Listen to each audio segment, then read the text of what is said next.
Assalamualaikum warahmatullahi wabarakatuh. Nama saya Alma Milenia. Di sini saya akan menjelaskan tentang ilmu fikih. Nah, yang pertama saya akan menjelaskan tentang definisi ilmu fikih. Pengertian fikih atau ilmu fikih sangat berkaitan dengan syariah, karena fikih itu pada hakikatnya adalah jabaran praktis dari syariah. Fikih secara etimologi berarti pemahaman yang mendalam dan membutuhkan pengarahan potensi akal. Sedangkan secara terminologi, fikih merupakan bagian dari syariah Islamiyah, yaitu pengetahuan tentang hukum syariah Islamiyah yang berkaitan dengan perbuatan manusia yang telah dewasa dan berakal sehat ataupun disebut dengan mukallaf, dan diambil dari dalil yang terinci. Sedangkan menurut Profesor Dr. Haji Amir Syarifuddin mengatakan bahwa fikih adalah ilmu tentang hukum-hukum syar'i yang bersifat amaliyah yang digali dan ditemukan oleh dalil-dalil yang tafsili.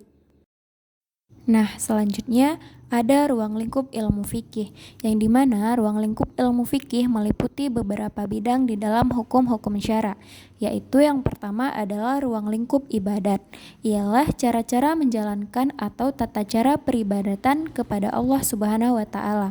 Kemudian yang kedua ada ruang lingkup muamalat, ialah tata cara atau tata tertib hukum dan peraturan hubungan antar manusia dengan sesamanya. Yang ketiga ada ruang lingkup munakahat, ialah hukum-hukum kekeluargaan dalam hukum nikah dan akibat-akibat hukumnya.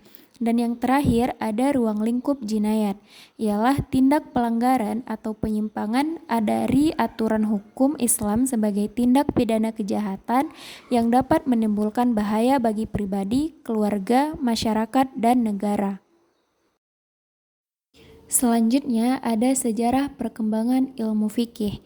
Para ahli membagi sejarah perkembangan ilmu fikih kepada beberapa periode, yaitu yang pertama adalah periode pertumbuhan. Nah, periode ini berlangsung selama 20 tahun beberapa bulan yang dibagi kepada dua masa. Masa yang pertama ketika Nabi masih ada di Mekah dan melakukan dakwah perorangan secara sembunyi-sembunyi dengan memberi penekanan kepada aspek tauhid.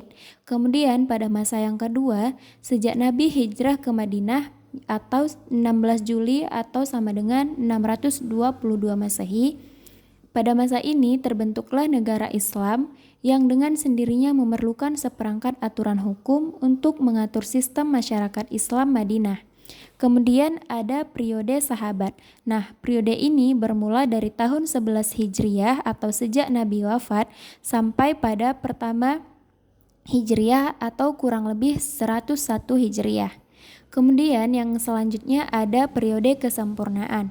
Nah, periode ini disebut juga sebagai periode pembinaan dan pembukuan hukum Islam.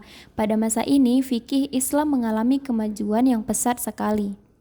Kemudian selanjutnya ada periode kemunduran. Nah, pada periode ini pemerintah Bani Abbasiyah akibat berbagai konflik politik dan berbagai faktor sosiologis lainnya dalam keadaan lemah. Banyak daerah melepaskan diri dari kekuasaannya.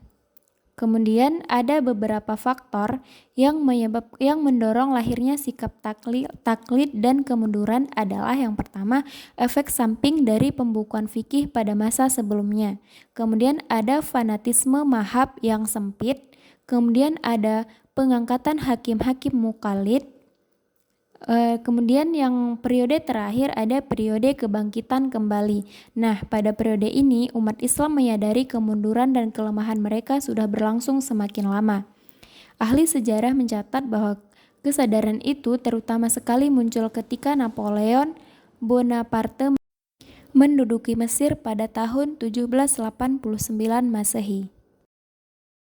Nah, selanjutnya ada tokoh-tokoh dalam ilmu fikih. Yang pertama adalah Abu Hanafi An-Nu'man. Mazhab Hanafi didirikan oleh Abu Hanafi An-Nu'man. Yang kedua ada Imam Malik. Al-Imam Malik adalah mujtahid mutlak mustakil, pendiri mazhab fikih Muqtamad Maliki. Namun beliau juga ulama senior yang mendapat julukan sebagai Imam Ahli Hadis. Sebagai tandingan dari mazhab satu-satunya Hanafi yang lebih dikenal sebagai mazhab ahli ra'yi. Kemudian selanjutnya ada Al-Imam Asy-Syafi'i. Al-Imam Asy-Syafi'i adalah ulama yang ahli di bidang ilmu fikih, usul fikih dan juga ilmu hadis, juga bahasa Arab dan sastranya. Beliau adalah satu dari 4 pendiri mazhab muktamad yang bertahan selama 14 abad dan merupakan mazhab terbesar pengikutnya di seluruh dunia hingga hari ini. Dan yang terakhir ada Imam Ahmad bin Hambal. Imam Ahmad bin Hambal adalah seorang ahli hadis dan juga sekaligus ahli fikih yang levelnya mencapai derajat mustahid mutlak mustakil. Baiklah, cukup sekian yang dapat saya sampaikan mengenai ilmu fikih. Lebih dan kurang saya mohon maaf. Saya akhiri. Wabillahi taufik wal hidayah. Wassalamualaikum warahmatullahi wabarakatuh.